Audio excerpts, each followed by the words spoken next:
L'horloge tourne déjà. Vous rentrez chez vous, et vous pouvez le ressentir. Ce n'est pas le type de maison vers laquelle vous avez voyagé. Ce n'est pas un lieu, mais une version de vous-même qui existait bien avant que le monde ne vous dise qui vous deviez être. Celle qui se manifeste en vous lorsque vous cessez de faire semblant. Celle qui vous appelle lorsque l'ancienne identité commence à se fissurer. Celle qui murmure lorsque rien dans votre vie ne paraît pareil. La raison pour laquelle vous ressentez cela maintenant est simple. La grande illumination ne viendra pas un jour. Elle est déjà en cours avec un compte à rebours. Avant qu'un changement extérieur dramatique ne se produise, il y a une transformation si discrète que la majorité ne l'aperçoit pas. Votre fréquence originelle, celle avec laquelle vous êtes né, commence à réapparaître. Ce n'est pas une énergie nouvelle, ni une mise à jour, mais la vraie version de vous-même qui revient après une vie d'interférence. C'est cette étape que la grande illumination déclenche. Il ne s'agit pas d'une explosion, mais d'une synchronisation. Des millions de personnes, simultanément, reconnaissent un ton intérieur familier, une vérité qu'elles ne peuvent plus ignorer, une clarté qui ne s'efface pas cette fois. Ce processus ressemble moins à une transformation qu'à un souvenir de ce que vous avez toujours été. Pour ceux qui le ressentent, un phénomène se produit également en dessous de la surface, quelque chose de plus subtil, qui modifie tout ce qui suit. L'horloge intérieure, celle avec laquelle vous êtes né, commence à se remettre en marche. Elle ne mesure pas un danger imminent, mais le moment où vous cessez de porter une version de vous-même qui n'était pas censée durer. Dans ce contexte, minuit ne représente pas une catastrophe. C'est l'instant précis où le faux moi atteint sa date d'expiration. Il ne se brise pas brutalement, il ne se détruit pas de façon spectaculaire. Il ne peut plus continuer à exister sous cette forme, car l'illusion s'épuise en énergie. Plus cette horloge approche de minuit, plus ce changement discret devient perceptible. Ce n'est pas une peur, mais une reconnaissance. Ce type de compte à rebours est subtil, intérieur et d'une tranquillité inhabituelle. On constate que la distance entre qui vous êtes réellement et qui vous faites semblant d'être devient trop grande pour être maintenue. Vous n'avez plus la force d'adopter une identité non authentique, non pas par fatigue, mais parce que vous en avez terminé. La grande illumination n'est pas l'arrivée d'une nouvelle lumière, mais la fin de l'ombre. Minuit ne marque pas la fin du monde, mais la fin de votre jeu de rôle. Lorsque cette horloge sonne son dernier instant, une autre réalité commence à émerger en dessous. Quelque chose de plus puissant que l'ancien moi, qui n'avait jamais été permis auparavant. Juste avant cette illumination, un phénomène discret mais évident se met en place. Ce n'est pas un chaos émotionnel ou un rêve symbolique, mais quelque chose de plus enraciné. Vos goûts commencent à changer. Choses que vous tolériez auparavant deviennent insupportables. Tout ce qui est faux, forcé ou épuisant devient difficile à supporter. Ce n'est pas une sensibilité émotionnelle accrue, mais une incompatibilité énergétique. En parallèle, vous vous tournez naturellement vers la simplicité et l'honnêteté, sans effort. Vous recherchez des conversations sincères, des connexions authentiques, un sens véritable. Vous trouvez du confort dans ce qui est naturel et sans effort. Vous perdez tout intérêt pour ce qui demande une image qui n'est pas véritable. Cela ne représente pas un changement d'humeur, mais le début d'un alignement avec votre véritable nature. La perception que tout le bruit entourant votre vie ne peut plus vous atteindre s'intensifie. Le monde n'a pas changé, mais votre résonance intérieure, si ce changement n'est pas fortuit. Il correspond à la première étape de la grande illumination qui s'intensifie. Votre fréquence originelle reprend le dessus sur le conditionnement qu'il a longtemps enterré. Votre âme connaît toujours le chemin du retour. La seule chose qui se perd, c'est le signal. La grande période d'aujourd'hui illustre une réalité que peu de gens réalisent. Arriver en temps voulu libère de toute inquiétude liée aux conséquences et permet d'éprouver de la gratitude pour simplement être arrivé. Ce constat a été évoqué dans une remarque précédente. Il souligne une vérité souvent ignorée, le moment opportun a une manière d'humilier. Quand les événements ne se déroulent pas aussi vite que l'on l'espère, on commence à comprendre que l'arrivée ne dépend pas d'être le premier, mais d'être prêt.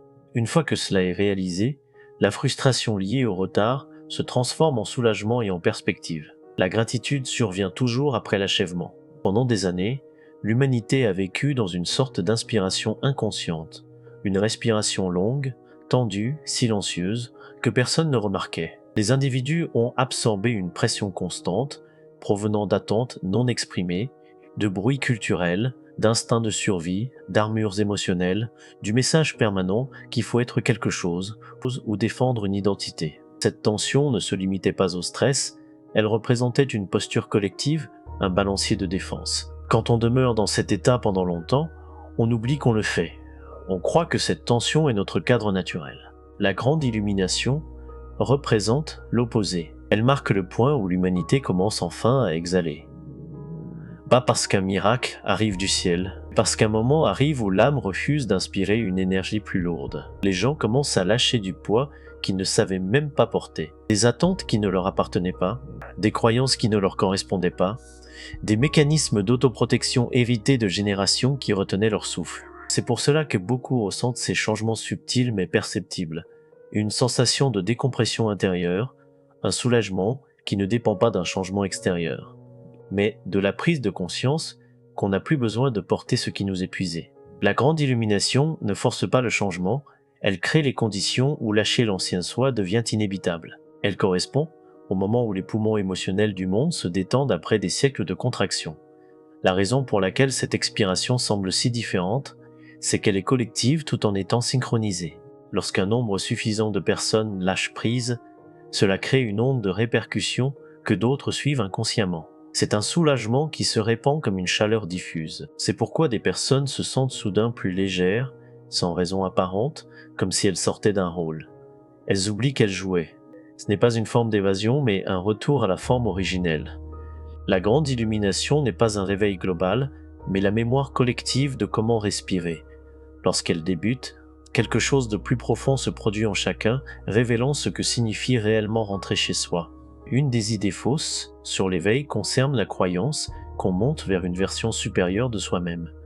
La réalité est beaucoup plus simple et plus libératrice. Il ne s'agit pas d'ascension, il s'agit de dégeler.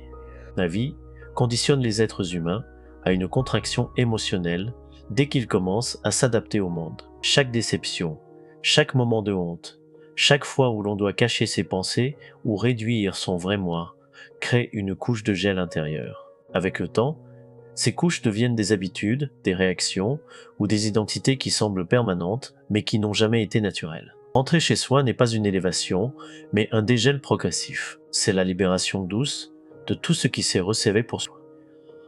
La grande illumination agit comme une chaleur qui pénètre les couches profondes du moi gelé, non pas pour vous réveiller brusquement, mais pour adoucir ce qui était rigide. Les personnes rapportent se sentir plus ouvertes, moins sur la défensive, plus naturelles dans leur authenticité, sans effort. Ce n'est pas une ascension, mais le corps qui retrouve ce que signifie la sécurité. Dans ce contexte, l'amour n'a pas de lien avec la romance. Ce n'est ni la passion, ni le désir, ni l'attachement. C'est l'état d'être sans armure, sans suspicion, sans anticipation de mal. L'amour est une présence sans protection. La chair, dans sa forme la plus simple, correspond au moment où le corps commence à relâcher la tension qu'il a maintenue pendant des décennies. Une personne qui vivait tendue peut maintenant s'exprimer dans ses conversations, se détendre autour de la vérité, s'adoucir dans l'authenticité. Lorsque la gelée commence à fondre, le jugement s'atténue. La comparaison perd de son emprise, et la vie ne paraît plus comme une lutte contre quelque chose. On ne devient pas une version supérieure, mais on revient à celle qui existait avant que la peur n'intervienne. L'éveil ne consiste pas à devenir plus, mais à se défaire du gel. Lorsqu'il commence, ce processus déclenche une réaction en chaîne qui transforme chaque aspect de la vie, révélant une évolution plus profonde que ce que l'on croit. Une des idées souvent mal comprises concerne la croyance que la grande illumination doit se produire sous la forme d'un événement spectaculaire, fort, visible, cinématographique. La réalité est presque inverse. Il n'y a pas de signal dans le ciel, pas d'annonce collective, pas un seul instant où la planète entière allait en même temps. La grande illumination ne descend pas du ciel, elle se propage de l'intérieur. Sa portée est collective, mais son activation est profondément personnelle. Elle se déploie un individu à la fois, et son âme se manifeste discrètement, sans spectacle. La perception que rien ne se passe vient du fait que certains imaginent l'éveil comme une transmission. Mais le véritable changement s'étend comme le calme dans une pièce, doucement, par résonance. Lorsqu'une personne devient stable, centrée et émotionnellement non réactive, elle influence l'énergie de ceux qu'elle croise. Être à proximité de quelqu'un qui ne vit plus dans la peur modifie la manière dont les autres respirent, réagissent ou pensent. La stabilité devient transmissible. La paix devient une instruction. Un système nerveux stable influence plus de personnes qu'une multitude de conférences. Les personnes éveillées ne cherchent pas à se faire entendre, ni à prêcher. Elles ne recrutent pas, ni ne forcent. Leur simple présence devient un phare, stable, enracinée, constante. Et les autres s'alignent naturellement avec cette stabilité parce qu'elle procure un sentiment de soulagement. La vague ne passe pas par des visions spectaculaires ou des déclarations prophétiques. Elle se diffuse par des systèmes nerveux régulés, par des individus qui ont silencieusement cessé de réagir à la vie et qui y répondent avec clarté. La grande illumination peut donc se produire tout autour sans être visible pour ceux qui ne prêtent pas attention. Elle ne repose pas sur un phénomène collectif de bruit, mais sur le calme intérieur. Sa puissance réside dans la capacité à transformer en douceur ceux qui ont appris à rester immobiles. La transformation ne se produit pas quand tout le monde se réveille simultanément. Elle intervient lorsque suffisamment de personnes deviennent inébranlables. Lorsqu'une personne atteint ce niveau de stabilité intérieure, quelque chose de nouveau commence à apparaître dans le quotidien. Un changement qui ne peut pas être simulé ou forcé. Après la stabilisation, un processus discret s'installe, sans feu d'artifice ni grande révélation. Ce n'est pas une prise de conscience soudaine, ni une percée émotionnelle. C'est une transformation silencieuse, presque imperceptible au début, mais qui modifie profondément la perception. Elle se manifeste par un état de paix stable, qui ne disparaît pas. La paix n'est pas l'absence de problème, mais celle de confusion. La vie continue de se déployer, avec ses factures, ses conversations ou ses doutes, mais en vous, quelque chose lâche prise. Vous n'avez plus besoin de tout prévoir ni de tout contrôler. Vous acceptez l'incertitude. Cela change la relation avec la vie. Vous ne réagissez plus comme si elle voulait vous faire du mal, mais comme si elle voulait vous réaligner. Au début, cette transformation peut sembler déconcertante, surtout si vous avez passé des années à vous préparer mentalement, à vous protéger émotionnellement. Soudain, cette armure paraît inutile, ce qui peut perturber le système nerveux. Vous remarquez peut-être que la paix vous paraît nouvelle, parce que longtemps, la normalité signifiait pression. Mais vous commencez à réapprendre ce que cela signifie d'être simplement présent, sans lutte constante. C'est ce qu'on appelle la lueur d'après. Pas un détachement béat, mais un retour à la présence enracinée. Vous prenez des décisions sans hésitation, vous parlez sans trop analyser, vous entrez dans une pièce sans ajuster votre énergie. La charge de la performance disparaît. Et ce qui est encore plus significatif, c'est que les autres le ressentent. Vous n'avez plus besoin d'explications, votre présence suffit. Tout disiez blanc-seing d'être propri, la façon dont vous vous tenez, même dans le silence, en dit long. La tranquillité n'est pas fragile, elle ne nécessite pas de protection, elle ne s'effondre pas face à l'inconvénient. Voilà pourquoi ceux qui atteignent cet état semblent différents. Ils ne sourient pas parce que tout est parfait, mais parce que leur bien-être ne dépend plus de la perfection. Ils ont compris que l'alignement n'est pas quelque chose à poursuivre, mais une réalité à retrouver en soi, en cessant de s'abandonner. La paix n'est pas l'absence de bruit, mais la capacité à rester immobile face à lui. Plus cette paix s'enracine en vous, plus votre environnement extérieur commence à la refléter. Non comme une récompense, mais comme une expression de ce que vous êtes devenu. L'une des conséquences majeures de la grande illumination concerne quelque chose que peu de gens évoquent, elle rend les individus plus difficiles à contrôler. Avant l'éveil, la majorité navigue dans la vie à partir d'une insécurité profonde, sur leur appartenance, leur sécurité, leur acceptation, leur identité, leur succès ou leur approbation. Quand on fonctionne à partir de cette insécurité, il est facile de guider. Un peu de peur, un peu de honte, un sentiment de rareté ou de comparaison, et l'on peut influencer une population entière sans intervention physique. C'est ainsi que les systèmes ont toujours maintenu leur pouvoir, pas par la force, mais par la levée émotionnelle. Lorsqu'un individu reconnecte à sa fréquence originelle, cette influence disparaît. Ce n'est pas une révolte ou une défiance, ni une résistance consciente, c'est simplement que la peur ne coécrit plus le processus de décision. On voit à travers des tactiques qui auparavant fonctionnaient. La reconnaissance de cette réalité devient évidente, au point que cela peut sembler presque embarrassant d'avoir été dupé. Les éléments qui, autrefois, incitaient à la conformité, apparaissent désormais comme des représentations. Ce changement crée un nouveau type d'humain, celui qui n'est plus intéressé par la gouvernance par la peur, la culpabilité ou la division. Non pas parce qu'il s'oppose à quelque chose, mais parce que ces monnaies émotionnelles n'ont plus de pouvoir dans un système nerveux régulé. La diffusion de cette transformation se fait discrètement. Les personnes éveillées n'ont pas besoin de convaincre, ni de prêcher. Elle cesse simplement de participer aux économies émotionnelles qui les contrôlaient auparavant. Cela modifie la trajectoire collective.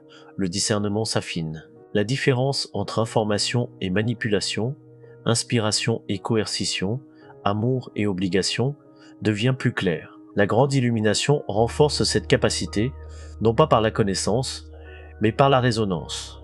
Il n'est plus nécessaire d'analyser chaque détail. Il suffit de percevoir l'intention. Une fois celle-ci visible, la tromperie perd toute efficacité. La confiance en soi commence à se développer rapidement. Avant, la majorité déléguait leur intuition à des experts ou des autorités par souci de sécurité. Après la grande illumination, cette dynamique s'inverse. Si cela ne résonne pas, cela ne gouverne pas. Ce principe devient la norme.